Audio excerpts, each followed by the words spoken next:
Boa noite, amados, a paz do Senhor Jesus. Como é que vocês estão? Espero que estejam todos bem, que o Senhor os abençoe poderosamente. Hoje é terça-feira, é dia de culto de estudo, né? Da live de estudo. Hoje a gente vai continuar meditando na carta que o apóstolo Paulo enviou. Apóstolo João, né? Foi Jesus que mandou ele escrever. O apóstolo João escreveu a igreja de Laodiceia, a igreja morna. Então hoje a gente vai estar meditando sobre a igreja de Laodiceia. A gente vai estar fechando hoje esse bloco de estudo, né? As 7 igrejas da Ásia. E semana que vem a gente vai continuar, né? Com outro grupo de estudos. Eu já estou pensando no que a gente vai meditar a semana que vem. E no finalzinho eu vou falar para vocês. Sejam bem-vindos. Em nome de Jesus Cristo, uma boa noite a todos. Deixa eu puxar aqui para ver se eu vejo as notificações. Pronto, já estou vendo as notificações. Glória a Deus. Você que está com a tua Bíblia na mão, vou pedir que você abra no livro do Apocalipse, que a gente está estudando todas as terças-feiras, no capítulo 3. Nós vamos ler do versículo 14 em diante. Se você está assistindo pelo YouTube, eu peço que você faça inscrição no nosso canal, eu peço que você curta, comente, né, as nossas publicações, e assim a plataforma vai entender a relevância desse estudo e vai encaminhar para outras pessoas para que elas também possam ouvir e serem abençoadas. Sejam bem-vindos todos em nome de Jesus Cristo. Então você que está com a sua Bíblia, eu vou pedir para que você abra a sua Bíblia em Apocalipse capítulo 3, a partir do versículo 14. Glória a Deus, louvado seja o nome do Senhor. Diz assim a palavra do Senhor: escreve ao anjo da igreja em Laodiceia: essas coisas diz o Amém, a testemunha fiel e verdadeira, o princípio da criação de Deus. Conheço as tuas obras, sei que não és frio e nem quente. Antes fosse frio ou quente. Mas porque és morno e não és quente nem frio, estou a ponto de vomitar da minha boca.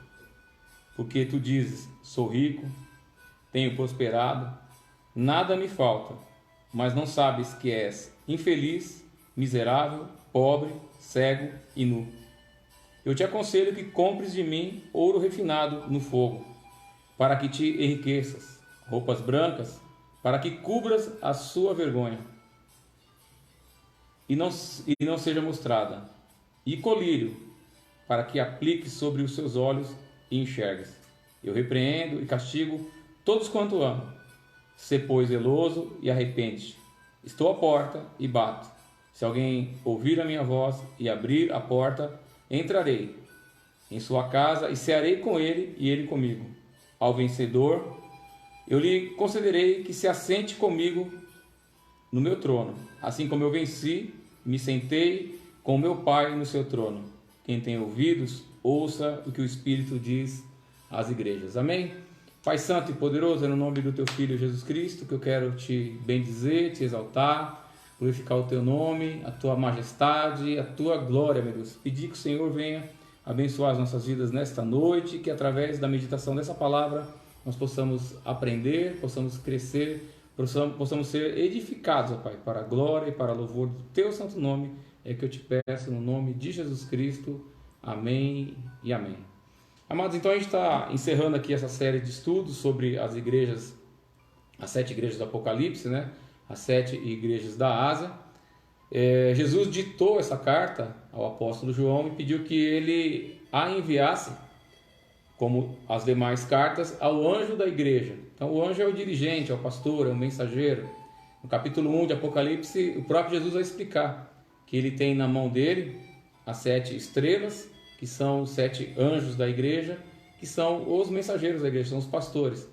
E também ele diz que ele caminha no meio dos 7 castiçais de ouro, que simboliza a igreja. Sabendo que o livro do Apocalipse é um livro escrito por cifra, ele é um livro codificado, cifrado. Não é para que qualquer pessoa tome ele na mão e entenda o que estava sendo escrito. E por isso Jesus ele falava dentro da realidade que cada igreja, que cada comunidade entendia muito bem o que ele queria falar. A igreja de Laodiceia, ela estava num lugar chamado Vale do Lico. Havia um rio, né? Existe até hoje esse rio lá na Turquia, na Ásia Menor. É o rio Lico, e ali existe um vale, e ali naquele lugar havia 3 principais cidades. A cidade de Colossos, que também fala dela aqui na Bíblia, e a cidade ela era conhecida por ter uma água mineral, uma água fresca, uma água boa de ser tomada. Ali também havia uma cidade chamada Hierápolis, e nessa cidade havia fonte de águas termais. Então essas águas eram águas quentes, onde as pessoas iam até lá e vão até hoje, né? Existe esse lugar até hoje, para tomar uns banhos de água quente. E a gente vê aqui, como aqui em Caldas Novas, aqui em Olímpia, né? A gente entende que essas águas são águas que curam, né? As pessoas vão lá para encontrar cura para as dores, para a pele, uma série de coisas. Então a cidade de Hierápolis tinha essas águas quentes, a cidade de Colossos tinha a água fresca, né? Uma água mineral, e a cidade de Laodiceia tinha um grande problema. Qual que era o problema dessa cidade? Eles não tinham reservatório de água, eles não tinham nenhuma fonte de água que pudesse abastecer a cidade. Assim como algumas cidades, nós temos aqui no estado de São Paulo, né, que eles não têm um reservatório, eles não têm uma barragem, uma represa, e eles são obrigados a receber água que vem de outra cidade. E no caso de Laodiceia, eles recebiam águas que vinham de Hierápolis, águas quentes. Então eles faziam aquedutos, como se fossem tubulações da Sabesp, né?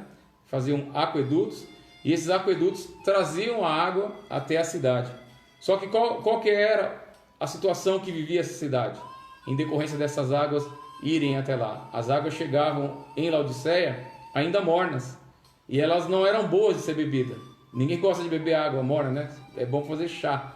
Mas como eu falei para vocês, como era uma água curadora que havia lá em Hierápolis, essas águas elas eram carregadas de sais minerais.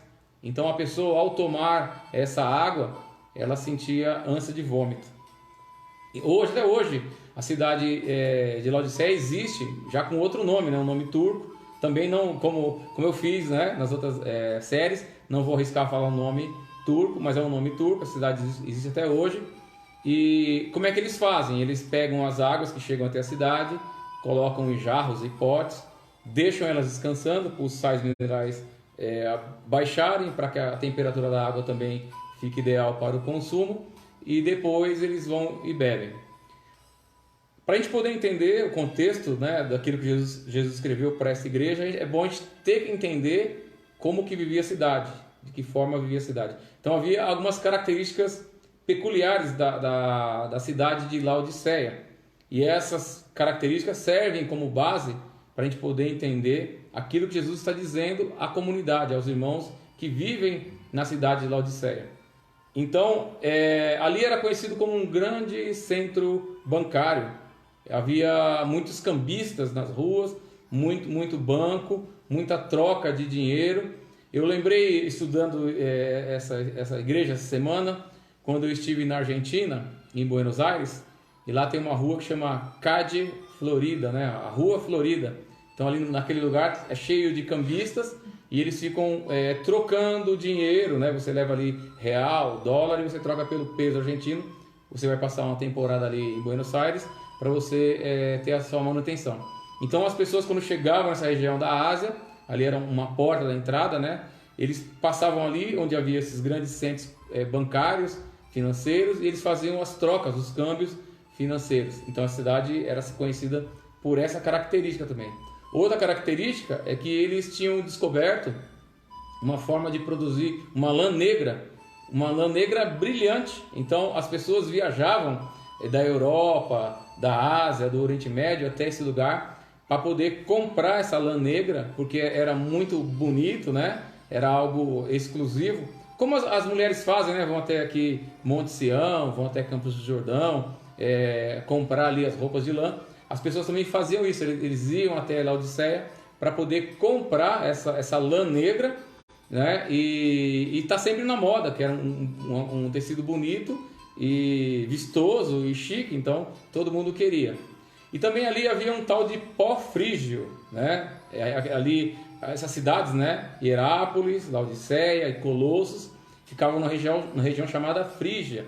Então ali havia um pó, e esse pó eles desenvolveram ali laboratórios de medicamentos, e eles faziam ali um colírio com esse pó frígio, e também agregando a esse pó óleo, eles faziam uma pomada para colocar no ouvido. Então esse pó era bom para curar as enfermidades dos olhos, e também era bom para curar infecções, inflamações que haviam no ouvido. Essa igreja de Laodiceia, ela é citada aqui no Apocalipse, né? Aqui, como nós vimos aqui, também no capítulo 1 de Apocalipse.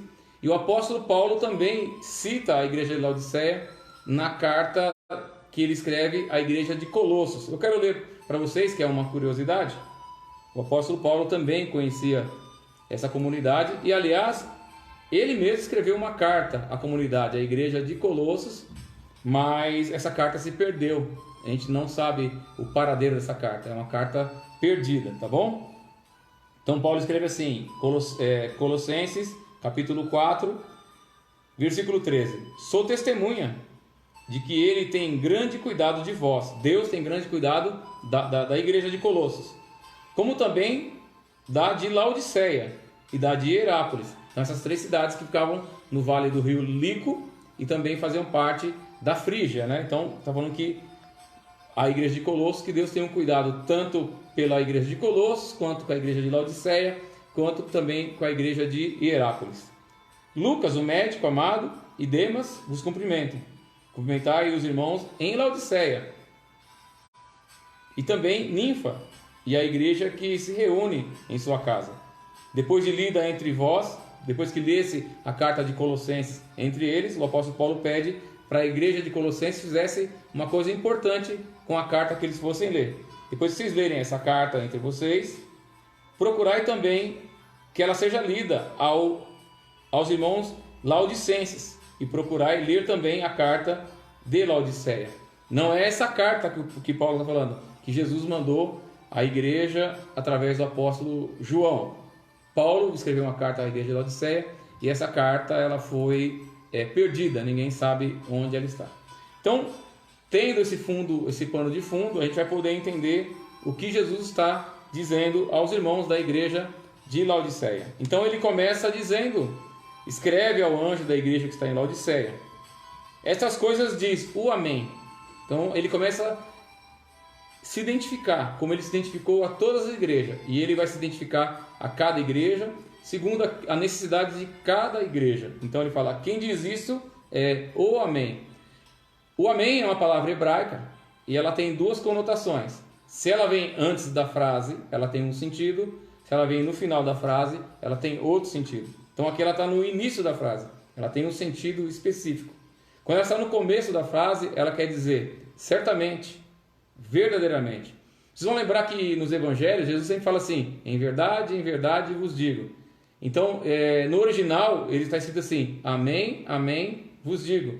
Né? Então, quer dizer, verdadeiramente, eu afirmo para vocês. Então, Jesus está falando que aquilo que ele está falando para essa igreja é algo verdadeiro, que eles podem confiar naquilo que ele está falando. E quando vem no final da frase, o entendimento é, assim seja, né? Então, é uma forma de confirmar aquilo que foi falado, mas aqui ele está colocando no início da frase, assim diz o Amém, ou seja, ele está falando assim, quem está falando aqui, o que eu estou falando é verdadeiro, aquele que tem a palavra final, aquele que tem a autoridade final é quem está falando com vocês. Aí ele continua se identificando, a testemunha fiel e verdadeira.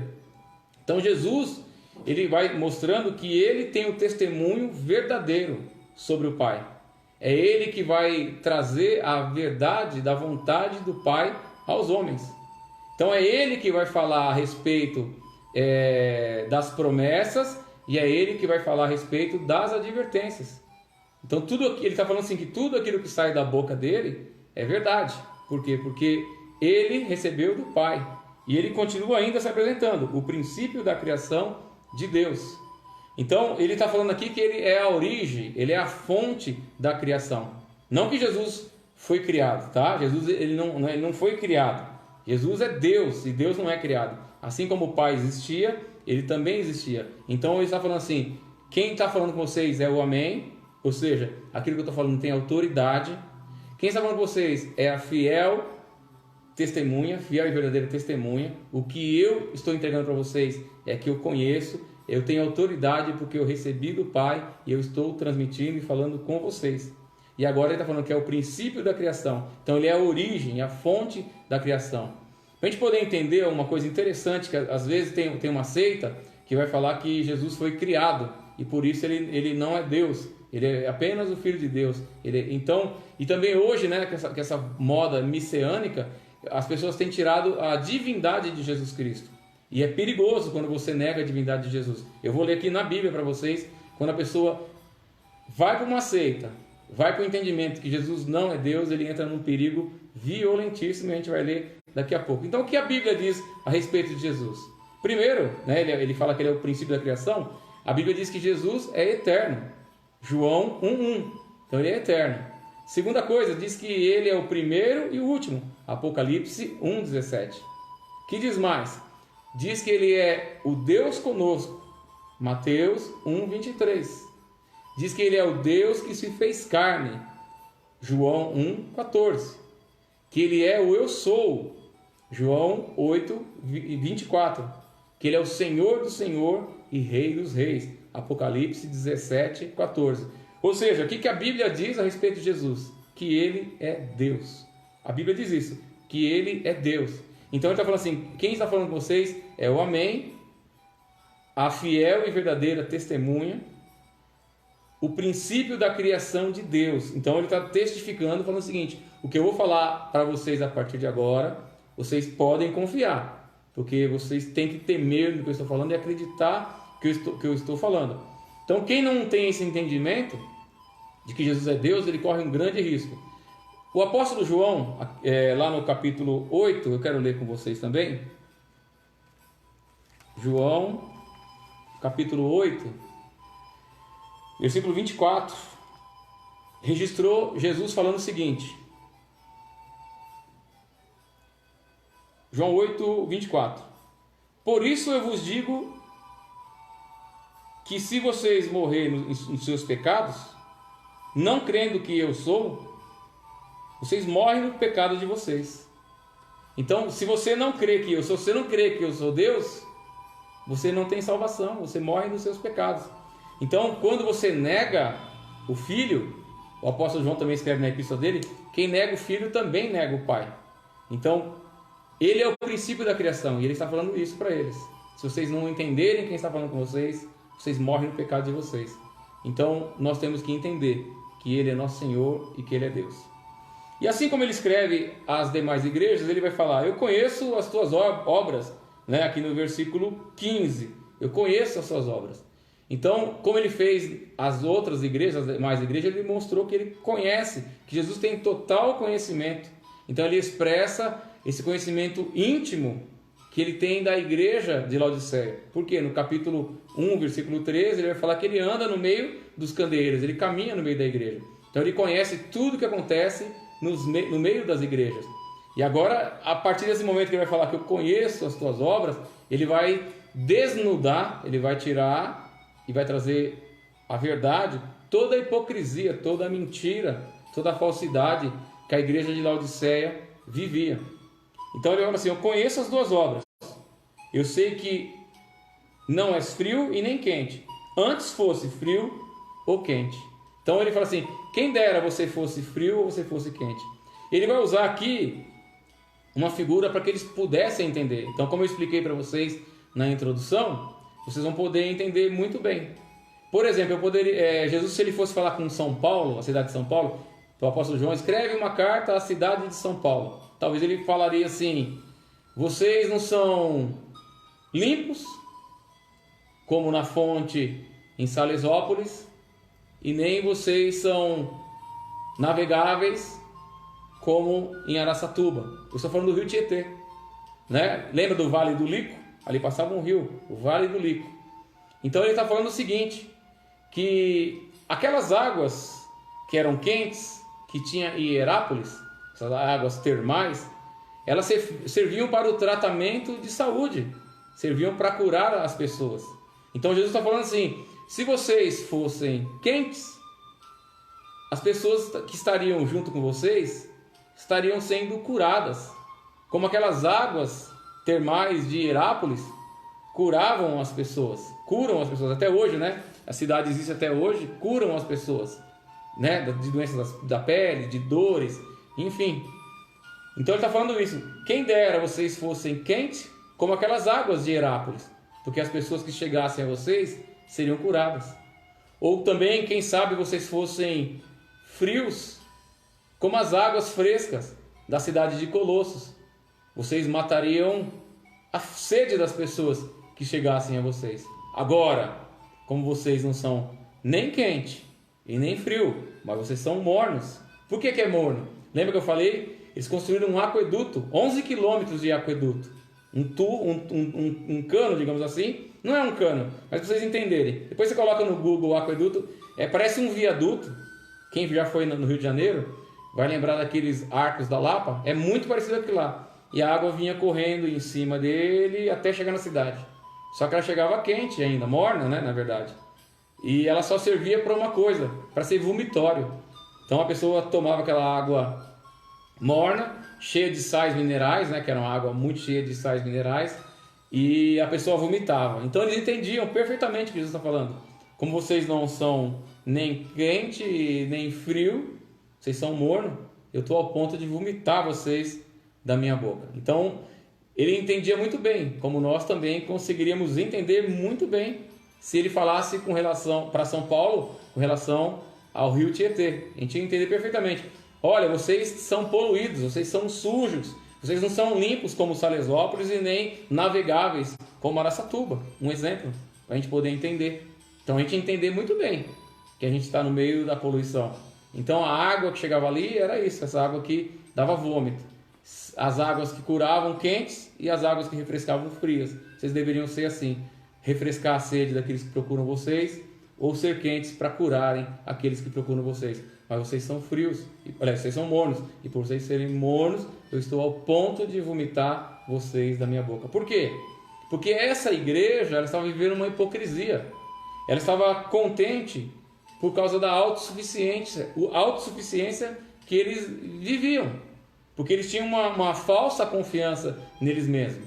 E por causa disso, Jesus estava a ponto de expulsá-los da presença dele.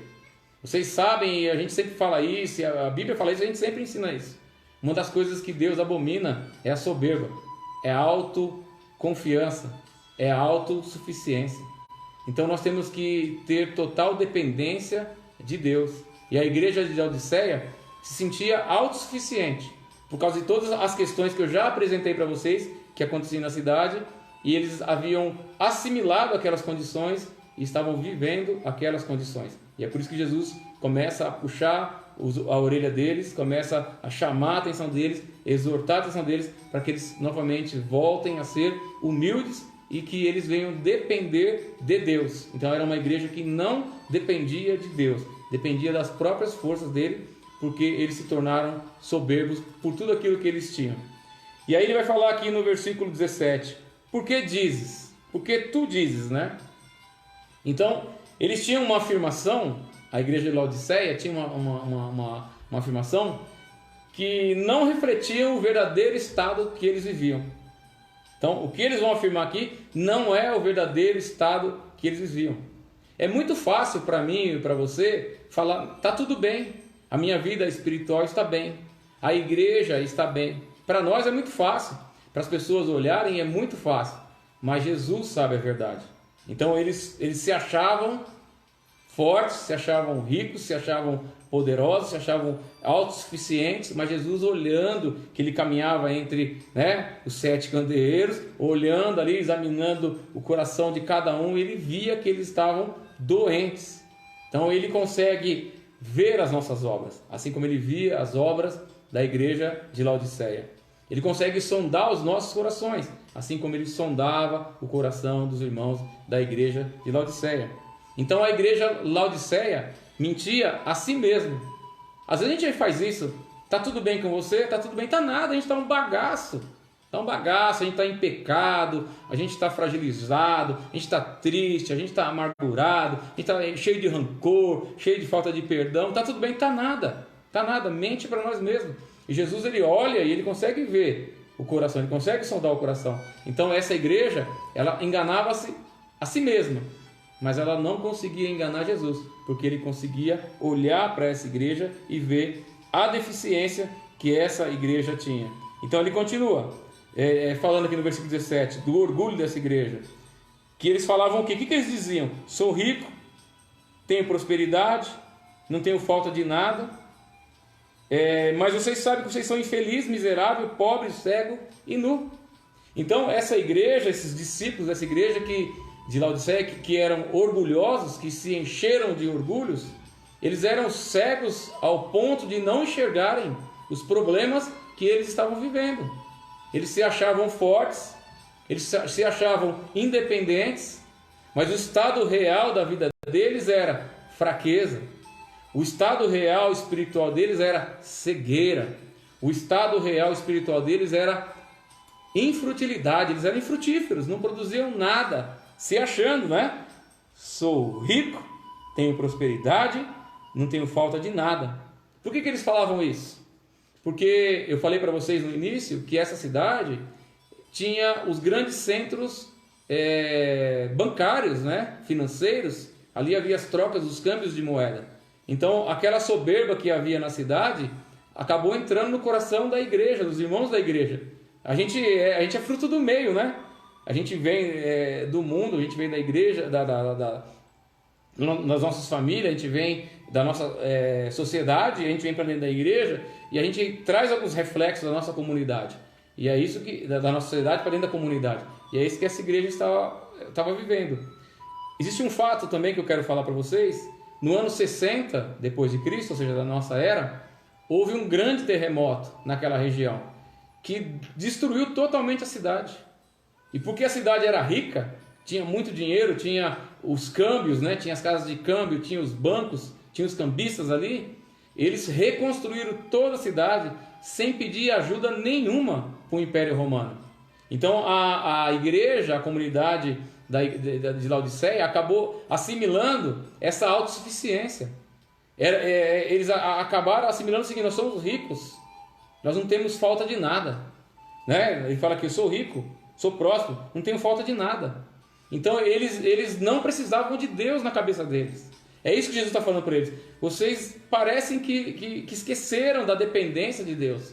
Eles não precisavam de Deus, por quê? Porque a autossuficiência que eles tinham fazia com que a soberba e o orgulho deles crescesse ao ponto deles acharem que a riqueza que eles tinham poderia sustentá-los. Eles não tinham necessidade de nada. Então essa é uma atitude perigosa, aliás, perigosíssima para um rebanho de ovelha que precisa seguir o bom pastor. Então essa igreja de Laodiceia estava com todos esses problemas. Então numa cidade que era conhecida por produzir colírio, né, para curar as enfermidades dos olhos, com esse pó frígio que eu falei para vocês, e também produziam ali pomada para tirar a inflamação do ouvido. Então essa igreja que vivia no meio de uma sociedade que tinha esses laboratórios que produziam esses medicamentos, era uma igreja que se tornou cega. Eles tinham o colírio para curar os olhos das pessoas. As pessoas viajavam quilômetros e quilômetros para comprar esse colírio, para comprar essa pomada, para curar, né, os problemas oftalmológicos, para curarem os problemas do ouvido, né? E a igreja inserida nesse lugar era uma igreja cega. Era uma igreja que não conseguia enxergar que eles precisavam de Deus, que eles precisavam do tratamento do grande médico. Eles estavam distante do Senhor. O Senhor querendo trazer bênção, querendo trazer coisas lindas para aquela igreja se enchendo na soberba,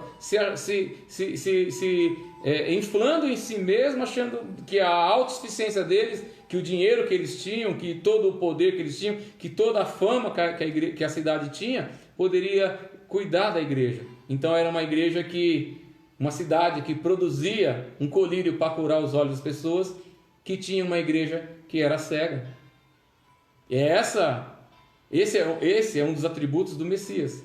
Ele veio trazer vista aos cegos, né? Louvado seja Deus. Então que nós possamos receber esse colírio não da cidade de Laodiceia, mas o colírio que vem do Senhor, para que nós possamos ter as nossas vistas curadas. Louvado seja o nome do Senhor.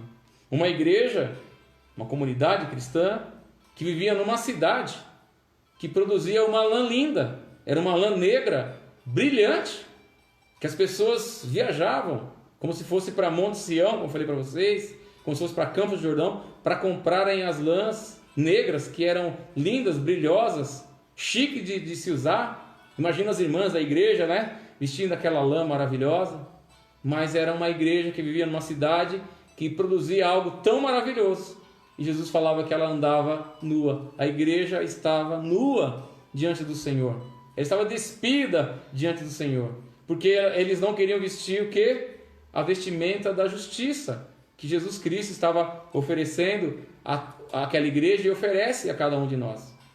Aí, diante de toda essa dificuldade que essa igreja estava vivendo, dessa soberba, desse orgulho que eles estavam vivendo, Jesus vai fazer para eles 3 conselhos. São 3 coisas que ele vai aconselhar para eles, que também são conselhos que ele faz para mim e faz para você nessa noite. Então vai falar lá no versículo 18: eu te aconselho. Então ele vai falar para a igreja de Laodiceia. Ele oferece um conselho para que essa igreja volte novamente à vontade, a viver a vontade de Jesus Cristo. São 3 conselhos. O primeiro conselho é que vocês comprem o ouro refinado no fogo. Então ele está falando o seguinte para esses aqui: a verdadeira riqueza não é dinheiro. A verdadeira riqueza não é as coisas que o mundo pode oferecer. Então aquela cidade é uma cidade rica, por deter ali as casas de câmbio, por ter ali os bancos, por ter ali os cambistas e eles fazerem as trocas do dinheiro. Era uma cidade rica. Mas Jesus está falando assim: não é essa a riqueza que você, igreja, precisa. A riqueza que eu tenho para vocês é o ouro refinado do fogo. Então ele está falando o seguinte, que nós precisamos de uma riqueza espiritual, que a igreja de Laodiceia necessitava de uma riqueza espiritual, e que essa riqueza espiritual era uma exclusividade que vinha de Deus, e somente Deus pode dar para cada um de nós, que é a palavra dele. Então nós, mais do que prata, mais do que ouro, mais do que dinheiro qualquer desse mundo, a palavra de Deus é a coisa mais preciosa, é o ouro refinado que Jesus oferece para mim e para você, como ele ofereceu para a igreja de Laodiceia. Então a gente tem que trabalhar sim, a gente tem que ter as nossas despesas, né, pagas, sim, nós temos que ter os nossos recursos, sim, mas o mais importante que a gente pode ter e guardar é a palavra de Deus no nosso coração. Então Jesus fala assim: vem comprar esse ouro refinado que eu vou dar para vocês. Segunda coisa que ele fala para essa igreja é que eles comprem vestes para que cubra a vergonha deles, para que a nudez deles não seja mostrada. Então ele está falando o seguinte para eles: é só Deus, só Deus que pode lavar os pecados de vocês. Só Deus que pode tirar de vocês as vestes sujas e dar para vocês vestes novas, vestes limpas, vestes purificadas. Então não é a lã negra maravilhosa que se comprava, mas é a veste que o Senhor nos dá. A mesma veste que o salmista Davi vai falar no Salmo 51, que nos torna mais alvo que a neve, que nos torna mais puro do que a lã esbranquecida. O sangue de Jesus Cristo que nos purifica de todo pecado. Então é isso que ele está oferecendo, uma veste nova, limpa, sabe? Uma veste de pureza, uma veste de atos de justiça. É o que Jesus está oferecendo para aquela igreja e oferece para mim e para você. E o terceiro conselho que ele fala para eles é: deixa eu colocar meus olhos de vidro, né? Tá vendo? Eu também estou precisando comprar esse colírio aqui, né? E colírio para que aplique sobre os teus olhos e enxergues. Então, aquele colírio que eles usavam poderia sim trazer a cura para os olhos físicos, mas não poderia trazer cura para os olhos espirituais. A gente vê que no caminhar do Messias sobre a terra, nos evangelhos, ele curou vários cegos. E ele quer curar os cegos de Laodiceia. É isso que ele queria. E ele quer curar os cegos de hoje em dia. Então nós temos que comprar esse colírio. Somente Jesus Cristo pode curar a cegueira espiritual do homem. Somente Jesus Cristo pode tirar de nós aquilo que nos aflige, o orgulho e a autossuficiência. E é isso que essa igreja estava aparecendo. Ela se mostrava rica, se mostrava próspera, ela se mostrava sem necessidade de coisa alguma, como ele diz aqui no versículo 17, mas ele fala: na verdade vocês são infelizes, vocês são miseráveis, vocês são cegos e vocês são nus. E aí ele pede para que eles, dentro desses conselhos, recebam também a repreensão dele. Ele vai falar lá no versículo 19: eu repreendo e castigo todos aqueles que amam. Sê, pois, zeloso e arrepende-te. Irmãos, ninguém gosta de ser repreendido, né? Eu, como pastor, eu sei, quando eu chamo a atenção de alguém, mesmo com amor, as pessoas rejeitam a repreensão. E essa igreja que se tornou altiva, soberba, autossuficiente, ela estava rejeitando a admoestação, a repreensão, a correção que Jesus estava fazendo. Dentro do cristianismo, dentro daquilo que a gente entende como Bíblia, por certo, a repreensão é uma bênção, meu irmão. Ser repreendido é um sinal de amor.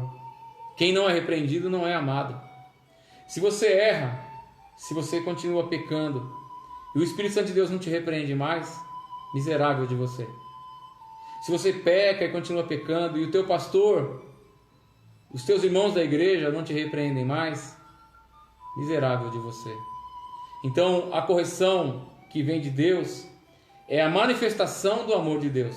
Em Hebreus, no capítulo 12, fala isso, que Deus repreende a quem Ele ama. Como Jesus também fala aqui no Apocalipse: eu castigo e repreendo aquele que eu amo. Então, quando a gente está sendo exortado, repreendido, corrigido por Deus, é sinal que Deus continua nos amando. Louvado seja Deus. E quando Deus corrige, Ele está falando aqui, é isso que Ele está falando. Quando Deus corrige, a gente tem que aceitar a correção, aceitar a disciplina. Por quê? Porque é para o nosso próprio bem. Qual que é a finalidade da correção? Qual que é a finalidade da disciplina? Qual que é a finalidade da repreensão? É levar o pecador ao arrependimento. E uma hora arrependido, o que acontece com a gente? Nós retomamos novamente a comunhão com Deus. E é isso que Jesus está falando para a igreja de Laodiceia. Eu estou repreendendo vocês, porque eu amo vocês. Aceitem a minha repreensão. Aceitem o meu açoite, a minha correção. Se arrependam. Porque se vocês se arrependerem, louvado seja Deus, vocês voltam a ter comunhão comigo. Vocês voltam a estar ligados comigo. Esse exemplo ele também tem que ser seguido pelos pais da correção dos filhos. Os pais cristãos da correção dos filhos. Provérbios 13, 24 fala que o pai tem que corrigir o filho, né, no amor. E o pai que ama o filho corrige o filho. É o exemplo também que um cristão tem que ter com outro irmão cristão. A correção que o pastor faz, que o irmão faz com o outro, quando chama a atenção, quando corrige. Isso aí é um ato de amor. Tiago capítulo 5, versículo 19 ao versículo 20 vai falar sobre isso. E aí ele fala: já que eu estou repreendendo vocês, sejam zelosos. Sejam zelosos. Seja zeloso e arrepende. Quando nós aceitamos a correção do Senhor, nós começamos a fazer as coisas com zelo. Deus, Ele não aceita as coisas feitas de qualquer forma, de mau jeito, de uma forma relaxada. Então nós temos que fazer o melhor para Deus. A gente tem o hábito de fazer o melhor para nós mesmos, para nossas famílias, para os nossos amigos, para o patrão, para impressionar as pessoas. E Deus ele fica em segundo plano. E ele fala para a gente ser zeloso. Sê, pois, zeloso e arrepende-te. Então a solução para a dificuldade, para o problema que a cidade de Laodiceia estava vivendo, não era meramente mudanças externas. Eles tinham que ter uma mudança interior. Eles precisavam de agir com zelo. A Bíblia diz que Deus procura um povo zeloso e de boas obras. É isso que Jesus estava esperando da igreja de Laodiceia. É isso que Deus espera de mim e de você. Que nós sejamos zelosos e façamos boas obras. E que nós possamos nos arrepender quando nós estamos agindo de forma errada. Quando nós permitimos que a soberba, que a autossuficiência entre nos nossos corações e roube de nós a comunhão daquilo que nós temos com Deus. E ele continua: eis que eu estou à porta e bato. Ele está batendo na porta. É interessante que na igreja de Filadélfia, ele vai falar aqui, que ele colocou, no versículo 7 em diante, no capítulo 3, ele fala que ele colocou uma porta aberta diante da igreja. E agora aqui, a igreja de Laodiceia colocou uma porta fechada entre ela e Jesus. E ele está falando que ele está batendo a porta, mas ninguém abre a porta para ele. Então essa igreja, a igreja de Laodiceia, colocou Jesus para fora da igreja. Eles se achavam ricos, não tinham necessidade de nada, eles eram prósperos, mas eles não tinham o melhor, que era Cristo. E é por isso que Jesus fala para eles: vocês são cegos, vocês são infelizes, vocês são miseráveis, vocês são pobres, vocês estão nus. Por quê? Porque Jesus estava para fora, batendo na porta, chamando. Então é necessário que quando nós ouvirmos a voz do Senhor chamando, que a gente abra as portas para que Ele entre. E essa igreja tinha fechado as portas para o Senhor Jesus. Então esse versículo vai reforçar o quê? O livre-arbítrio que Ele dá aos homens. Então Jesus ele oferece a salvação a todos os homens. Ele oferece a vida a todos os homens. Deus lá no Velho Testamento ele já fala assim: eu coloco diante de vocês a vida e a morte. Escolham a vida, eu que escolho. Laodiceia estava escolhendo viver a morte. Laodiceia estava querendo viver a autossuficiência, a soberba, o orgulho, a independência de Deus. Tanto que Jesus estava para fora da igreja, batendo na porta. Então cabe a cada um de nós tomarmos uma decisão. Cabe a cada um de nós abrirmos a porta para que Jesus possa entrar. Porque se eu e você abrirmos a porta do nosso coração para que Ele possa entrar, nós seremos abençoados. Nós é que teremos o privilégio de receber Jesus dentro da nossa comunidade, dentro da nossa casa, dentro do nosso coração, dentro da nossa vida. Então a gente tem que abrir a porta. Se você estiver ouvindo Jesus batendo, abra a porta para que Ele possa entrar. Louvado seja Deus. Olha só o que Ele vai falar agora aqui. Se você abrir a porta, se eu abrir a porta, Ele fala assim: abre a porta, eu entrarei na sua casa e cearei com Ele e Ele comigo. Então se eu abrir a porta, se você abrir a porta, se a igreja de Laodiceia abrisse a porta, Jesus entraria na casa e cearia com eles. Então esse entrar e cear, ambas são figuras do que? Representam a comunhão da igreja com Cristo. Então se eu abro a porta para Jesus entrar e Ele cear comigo, vai demonstrar o que? A comunhão que eu tenho com Cristo. Jesus estava querendo ter comunhão com a igreja de Laodiceia, mas Ele estava lá de fora batendo. Mas que nós possamos convidá-los, né, nessa noite para que Ele entre nas nossas vidas, entre nos nossos corações e não fique do lado de fora. Então, no Velho Testamento, naquela época, no Oriente Médio ainda hoje, nós perdemos isso. A questão de cear com alguém tem dois símbolos. O primeiro sugere uma relação pessoal de acordo. Para você sentar à mesa de alguém, significa que você tem um acordo com aquela pessoa. Então Jesus está demonstrando que Ele está estendendo a comunhão à igreja de Laodiceia, assim como Ele estende a comunhão a cada um de nós. Então a pessoa estava em pleno acordo, primeira coisa, para poder cear, e a pessoa tinha comunhão. A gente só ceava, eles só ceavam com as pessoas com quem eles amavam, com quem eles tinham comunhão. E sentar à mesa de alguém era um grande privilégio, era uma grande honra. Lá em 2 Samuel, no capítulo 19, fala que Davi ele foi fazer uma ceia lá, ele foi se alimentar, uma refeição, e aí ele perguntou para os serventes que estavam ali: tem alguém da família de Saul, algum descendente de Saul, que eu possa chamar para se assentar à mesa e ceiar comigo? Então, a gente sabe na história, ele chamou ali o Mefibosete, né? Que foi ali sentar à mesa de Davi, e Davi recebeu ele ali como um filho, como um parente da igreja. Então era uma grande honra. Então, se você sentar à mesa do rei Davi era uma grande honra, imagina o que era para Laodiceia, o que é para mim e para você, se assentar à mesa do Rei dos Reis, louvado seja o nome do Senhor. Já estamos quase terminando, versículo 21, Jesus fala assim: sempre o prêmio é para aquele que vence, o derrotado ele não tem prêmio, né? A gente vê nas corridas, a gente vê no futebol, né? Palmeiras campeão paulista, diga-se de passagem, 2020, só recebe o prêmio aquele que ganha, o vencedor. Então ele vai mais uma vez afirmar um prêmio que ele vai dar àquele que vence, ao vencedor. Ao vencedor eu concederei que se assente comigo no meu trono. Então ele está falando que quem vencer vai ter um privilégio. E qual que é o privilégio? De reinar com o Senhor.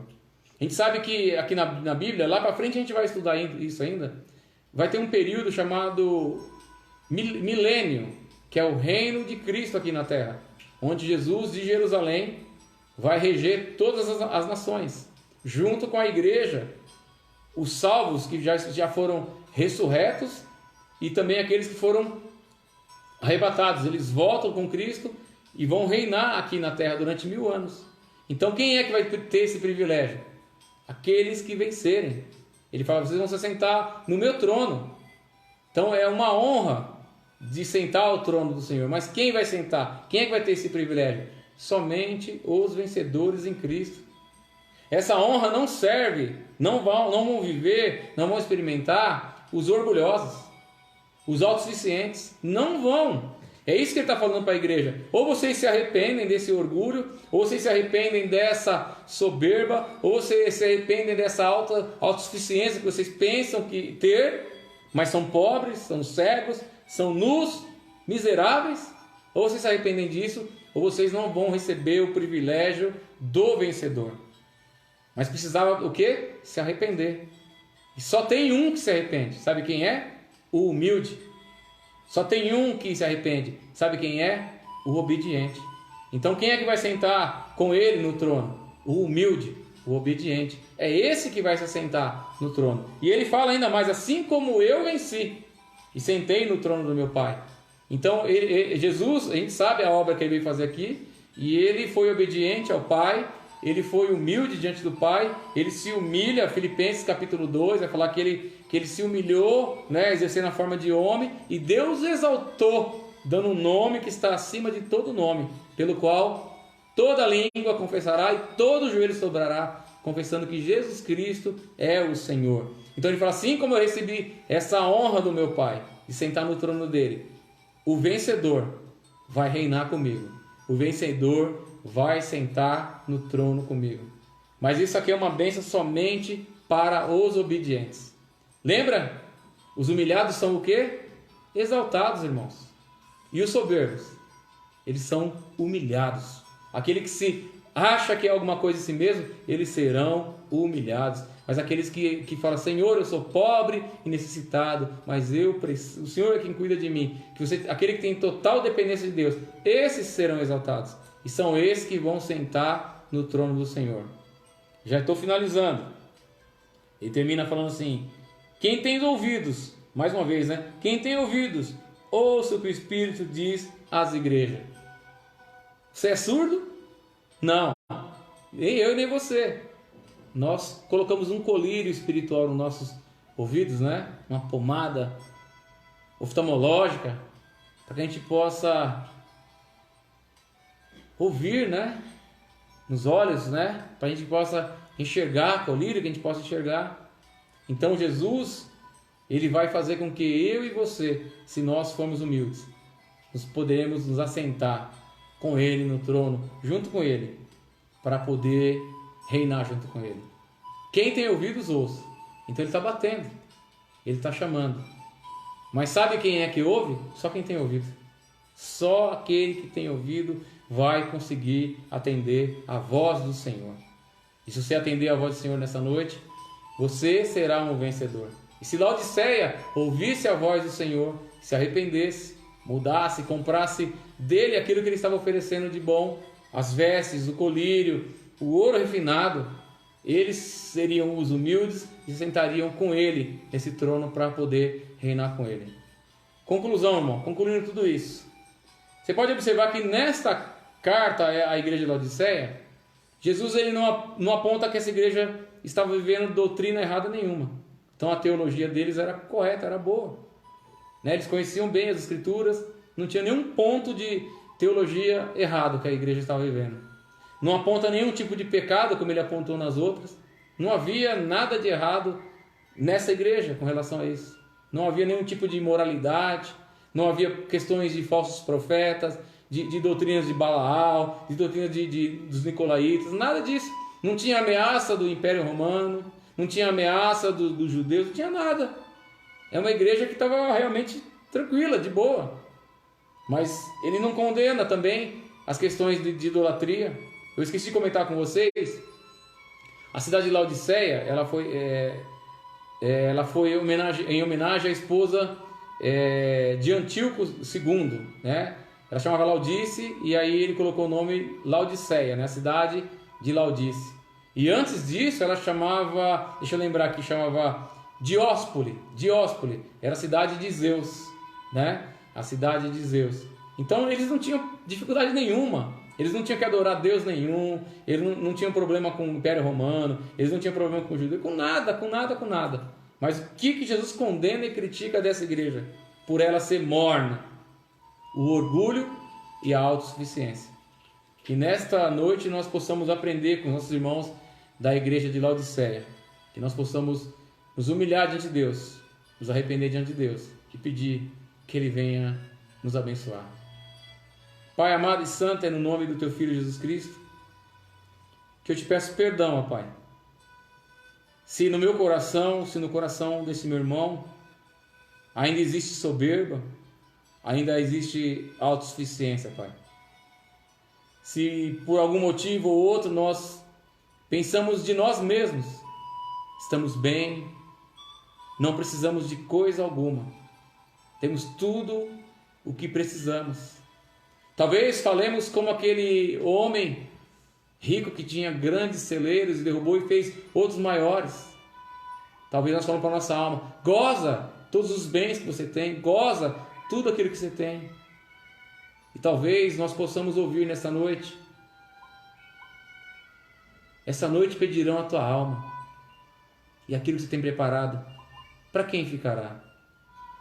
Meu Deus, tira de nós, afasta de nós a soberba, afasta de nós o orgulho, a autossuficiência, que nós sejamos totalmente dependentes de Ti, ó Pai. Nós entendemos nessa noite que somos cegos, que somos miseráveis, que estamos nus, que somos pobres, ó Pai. E é por isso que nós nos colocamos aos Teus pés nessa noite. Os nossos corações, nossos joelhos não, mas nossos corações estão dobrados de joelho diante do Senhor, ó Pai. Porque o Senhor sabe que essa oração ela flui no coração sincero e verdadeiro do Senhor, que reconhece o estado de miséria, que reconhece o estado de cegueira espiritual, que reconhece a nossa pobreza e a nossa nudez. Que o Senhor possa nos entregar o Teu ouro puro, refinado, a Tua palavra, Senhor. Que nós possamos comprar colírios do Senhor para tirar essa cegueira espiritual, e que nós possamos nos vestir de vestes brancas, ó Pai. Que nossos ouvidos estejam abertos, porque aquela cidade produzia uma pomada que curava as enfermidades auditivas, Senhor, mas eles não conseguiam ouvir que o Senhor estava batendo a porta. Que nós possamos ter sensibilidade e ouvir o Senhor batendo a porta, e que nós possamos abrir a nossa porta, para que o Senhor venha cear conosco, para que o Senhor venha ter comunhão conosco. porque nós queremos ser teus amigos, nós queremos ser os teus filhos, ó Pai. Nós queremos nos assentar no teu trono, porque no milênio nós queremos reinar junto com o Senhor, ó Pai. Tem misericórdia de nós, pecadores, ó Pai, que vamos perecendo. Tem misericórdia de nós. Eu te peço, ó Pai, em nome de Jesus Cristo. Amém, irmãos? Quem tem ouvidos, ouça o que o Espírito diz às igrejas.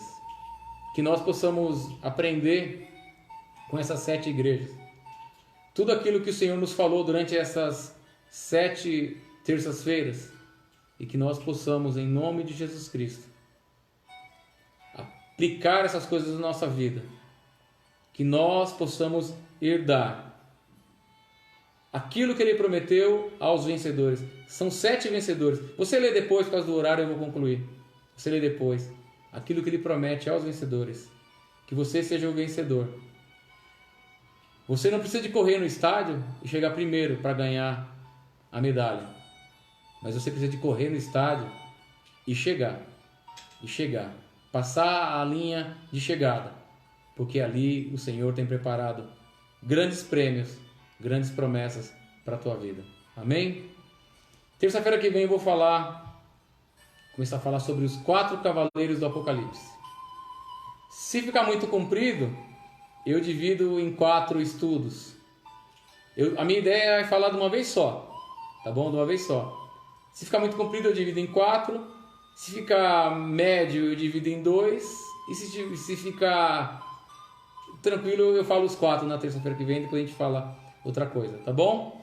Eu quero agradecer aos irmãos que nos acompanharam, que continuam nos acompanhando. Hoje, né, tem muitos irmãos que nem assistiram o nosso estudo. Amém. Eu quero deixar bem claro, toda terça-feira nós temos o ensinamento na live. Toda quinta-feira, culto de crescimento espiritual, também através da live. Todo sábado de manhã nós temos o culto de oração pela manhã com a nossa irmã Dene. E os irmãos da sede já estão sabendo, nós, aos domingos, a igreja sede, aos domingos, nossos cultos será às 10 da manhã, domingo às 10 da manhã, todos os domingos, e na igreja do Queralux às 18 horas, tá bom? E aí a gente vai revezando a live, um dia será do Jardim Queralux, outro dia será da igreja sede, tá bom? Deus abençoe vocês.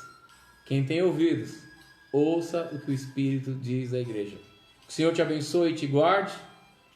Que o Senhor resplandeça o rosto dele sobre ti e tenha misericórdia de ti. Que o Senhor resplandeça o rosto santo dele sobre ti e te dê a paz. Que Deus abençoe poderosamente. Uma noite de bênção, uma noite de paz, uma semana de glória e de conquistas, tá bom? Fique com Deus. Um forte abraço a todos. Deus abençoe. Tchau, prima! Minha prima chegou agora. Paz, prima. Deus abençoe. Obrigado pela sua audiência. Saudade de vocês. Eu estava pensando em vocês hoje. Eu vi você no Facebook hoje. Saudade de vocês. Manda um beijão pro Paulo e pro Léo, tá bom? Deus abençoe. Pra Natália também, né? Pra todos vocês aí. Fiquem na paz. Obrigado. Deus abençoe.